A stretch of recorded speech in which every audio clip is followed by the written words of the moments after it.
legal battle. So you've been in a very high-profile legal battle with the SEC for almost 2 years. Both sides have now asked a federal judge to make a call on whether XRP is indeed a security that falls under the purview of the SEC. My question to you is, why now, and why are you foregoing the right to go through a trial and present more evidence? Why are you so sure that everything is already out there? So trials are really reserved for when there's a question of fact, and so juries and judges are what are the actual facts? In this case, the facts are pretty clear. The question is about the law, and we think the law is clear, and the law requires, and the statute as written by Congress, the law requires that there's an investment contract. That's step one. Before you even get to the Howey test, which is often talked about, you have to have a contract between two parties. We don't even think we get past that step, because an investment contract, if you don't have an investment contract, you certainly don't have a security because there's no agreement, period. If you get to the Howey test, then it's also a question of law. So we think this step of summary judgment is, first of all, the fastest path to resolution. We have been pushing very hard to move this quickly, partly because we think the law is clear, and partly because we think the whole industry needs the clarity we're seeking.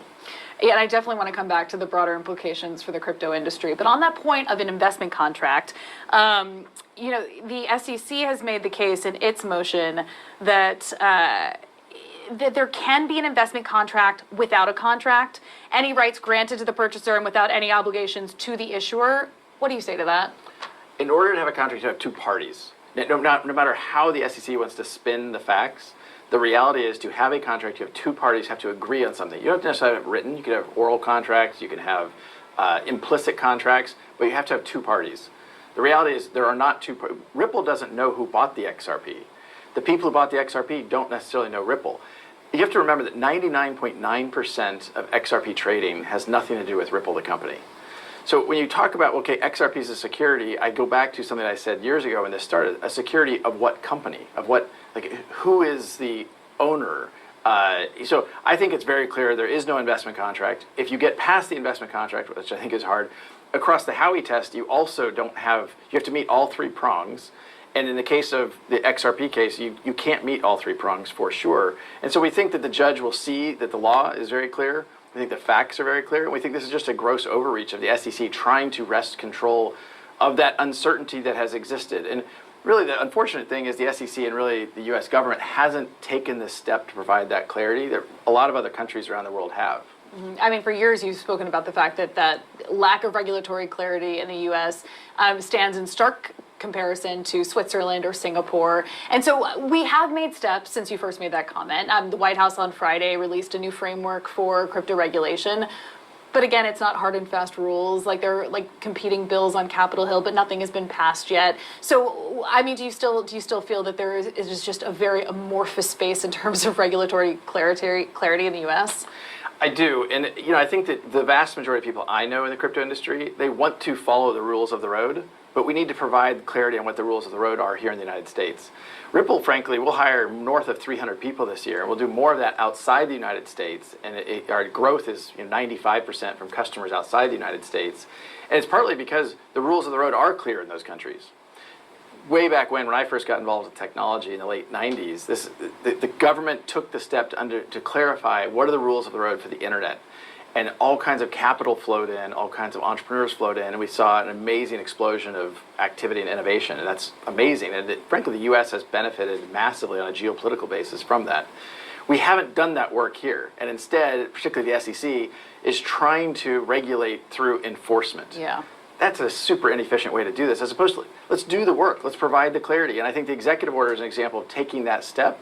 And I think that, as you mentioned, the bills pending and that have been introduced, we'll see where they go, one in the House, one in the Senate, I think are positive steps in that direction. I mean, that buzz phrase of regulation by enforcement is something that a lot of people have been talking about with respect to the SEC stepping in and making rules just by virtue of retroactively holding people accountable for things that they didn't realize were a mistake in the first place or were an issue in the first place. So a lot of people are looking to this lawsuit between Ripple and SEC as a moment of setting precedent for the wider industry. Walk us through what that looks like, based off of the hypotheticals of how the judge rules. Well, so I do think, as you say, I think it's a pretty bellwether case at this point. And we talked about, the Howey test is this Orange Grove Supreme Court case from the 40s. I think the Ripple test may be what we look at in the future. And, there are a lot of facts and circumstances that can be unique. But for Ripple and what the SEC is trying to do, I do think it's just the SEC trying to overreach the statute. And again, Congress gives the SEC power. The SEC can't just go take power. Congress has to pass laws that say, here's the framework. And in this case, what we're really talking about is the 1933 Securities Act, which created the SEC, which said if there's an investment contract, later on the Howey test. Look, we are very confident, as evidenced by the fact that we filed summary judgment. We think, again, the facts are clear. We think the law is on our side, so we want to get to that resolution. But I do think it's important for the whole industry, because if the SEC is going to be the regulator of all crypto, and again, Gary Gensler, the current chairman of the SEC, has said he views virtually all crypto as a security, that's really going to change crypto in the United States, which is the largest economy in the world. I think we all should care that we're able to continue to innovate on these technologies and build solutions using these technologies that really can make the economy more efficient. And so, looking at either side of how this ruling may turn out, I mean, if the judge rules with the SEC and deems XRP a security, what does that mean for the larger industry?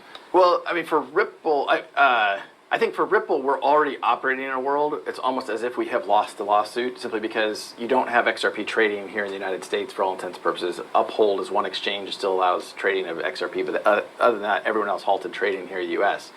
So I think if we prevail, we'll now have more liquidity in the XRP ecosystem in the largest economy in the world. We think that's good for everybody. It also, I think, really sets a tone for other cases the SEC is pursuing now. And they've been quite aggressive, as I think has been kind of well reported in their kind of overreach and some of the letters that have gone out, that even congressional leaders have reached out to the SEC asking for explanation. If it doesn't go Ripple's way, I think Ripple can continue to grow our business. It'll just be largely a non-US business, which would be unfortunate. And I think it would give the SEC more standing to be more aggressive in other cases. Yeah, and I do want to talk about Ripple's future if it does fall that way. But before we do, in terms of industry-wide precedent that might be set, so far the SEC has really only partitioned off Bitcoin and perhaps Ether as falling under the purview of the CFTC. You this week met with Caroline Pham, who's one of the commissioners of the CFTC. What did you guys talk about? Well, I think Commissioner Pham's learning. I think she's very bright, still, relatively new to her position, and I think trying to learn. And I think she has spoken out about the need for the clarity that we have been seeking. And so, even what you're describing, the SEC Chair Gensler has said he won't comment on specific projects. He does comment on Bitcoin, which is a specific project. When asked directly about ETH, despite the previous administration, they viewed ETH to have been a security, then transitioned to a non-security. You now have the SEC making noises that perhaps ETH is indeed a security, and even in a recent legal filing not related to Ripple, they made the assertion that because most ETH nodes are based geographically in the United States, that they have jurisdiction to regulate ETH. So look, I do think at the core we have to go back to what is the law? What is the statute that Congress wrote to give the SEC power? And in this case, I think the SEC has greatly overstepped, and not just in this case, but what we're seeing with ETH.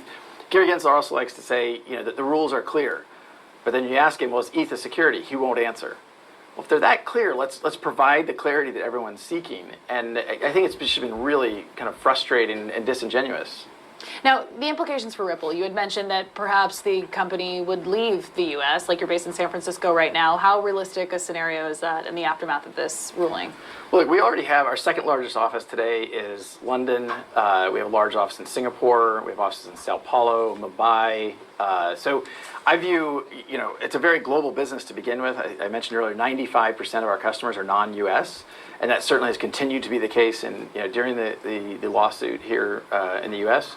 So I don't think it's going to change our business much, depending upon how it plays out. We have had almost growing 10x year on year in terms of volumes across what we call RippleNet, and that's in the middle of the lawsuit. So I do think about this a lot in context of what does it mean for the U.S. crypto industry?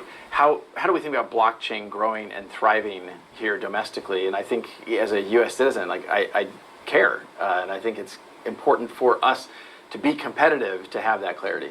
When people think about the SEC versus the CFTC in terms of being the regulator of crypto.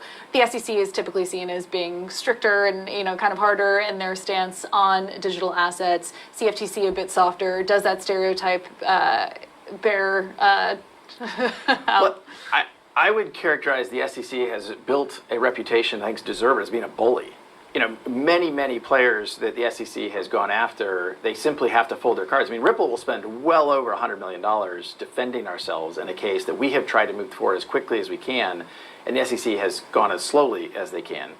I mean, another example I think is pretty profound. There's a kind of infamous speech that Bill Hinman, the director of corporate finance in the SEC, gave in June of 2018 saying, ETH is not a security. And the judge, 5 times in the last 18 months, the judge in our case, she has ordered the SEC to turn over the notes in that case 5 times. We still don't have those notes. And I look at that as like, the SEC, it is a government agency. The government works for the people. The judge is ordering the SEC to turn these notes over, and they won't do it, and they keep coming up with new reasons why. So much so that the judge, in her most recent ruling, said the SEC is being hypocritical, and I will quote, saying, not following a faithful allegiance to the law. These are damning words for an agency whose mission is stated as to protect investors. In the case of the the Ripple lawsuit, they destroyed $15 billion of value in the XRP market when they filed the lawsuit. That was not protecting investors. I want to come back to this idea of regulation at a higher level. So getting some sort of hard and fast marching orders from Washington. How confident are you that we're going to see any sort of appreciable progression on this front in the next year?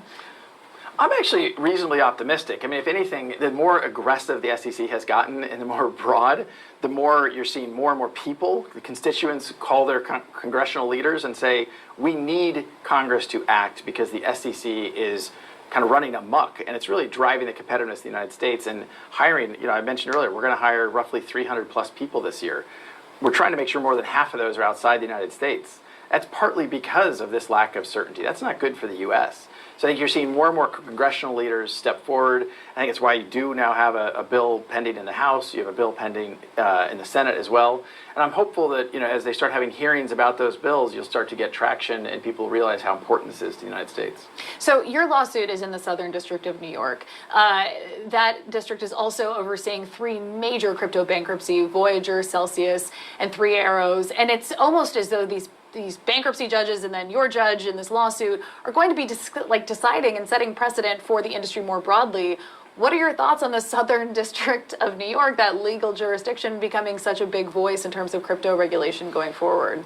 Well, I'll go back to what I said earlier. It's somewhat unfortunate we're relying on the courts to provide the clarity that we have government agencies who should be doing that work, whether it's the legislature or through rulemaking. There's a rulemaking process that, and to me, that's the hard work that we should have been doing. That frankly, other leading economies like the UK, you mentioned Switzerland and Singapore earlier. That's the kind of work we should be doing. I also will say, I don't know a lot of the specifics in some of those cases, but isn't it interesting we are spending so much energy from the SEC to pursue a case about whether or not XRP is a security when we have actual frauds occurring underneath their noses, actual bad actions that the SEC wasn't spending time on. And I think that's just really unfortunate, indicative of, look, if the SEC steps back and takes stock of their mission to protect investors, one of their missions, and I think they've kind of lost sight of what is their role here and how are they adding value and really creating a better environment, a more successful environment, more efficient environment for the U.S. to be competitive in these technologies. So you told CNBC in May that Ripple might think about going public after you get a ruling on this SEC lawsuit. A lot has changed since then in the crypto landscape. What are your thoughts on that now? Look, you're right. A lot has changed in the crypto landscape. That is not really true for Ripple. We had a record Q2. We continue to grow, signing up more customers. Volume, we publicly shared that volume on RippleNet grew around 10x year on year through our core product called On-Demand Liquidity. And so I remain very optimistic about the future of Ripple. And I think once we get past this, accessing the public markets is, I think, the right next step to kind of growing our business. But we want to get through the SEC, provide that clarity and get closure on the pending lawsuit. And last month there was a headline that Ripple is also potentially looking at buying some of the assets belonging to Celsius. Where does that stand, and are you at all considering buying the business outright? Well, we are in a very strong position. We have a very strong balance sheet. I think we've publicly shared we have about $1 billion of cash on the balance sheet. And so we certainly look at these cycles that the crypto markets have gone through as opportunities. This is really the third downturn crypto winter that I have been around Ripple for, and each time Ripple has kind of emerged stronger. And so we look at it as an opportunity to continue to grow and make sure we're solving customer problems, make sure the customers who already depend upon us can depend upon us for more things potentially. So we'll continue to look at opportunities, and some of the assets we see around are priced differently today than they were 6 months ago. Right, and so we are in the midst of this crypto winter. We've seen a lot of layoffs with other crypto firms. Where do you see us headed from here? Like, it's definitely been a tighter time horizon in terms of coming out of these bearish moments for the market. Do you think that we're looking at emerging from this in the next 6 months, or do we have a while to go? Look, I tweeted publicly, you never want to see the industry go through this, and the layoffs are painful. I think it does let people step back and really focus on building. People talk about it as crypto winter. It's like, well, it's crypto building time. It's the season to actually make sure you're solving a problem. In Q2, when a lot of these companies were doing layoffs, Ripple added over 100 new positions. We hired over 100 people in Q2.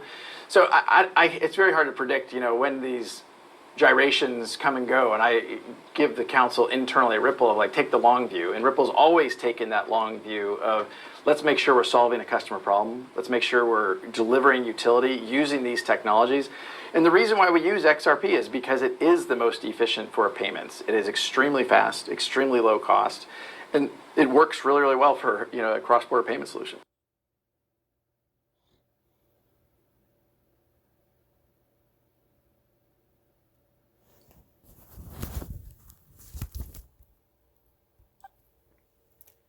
And there you go.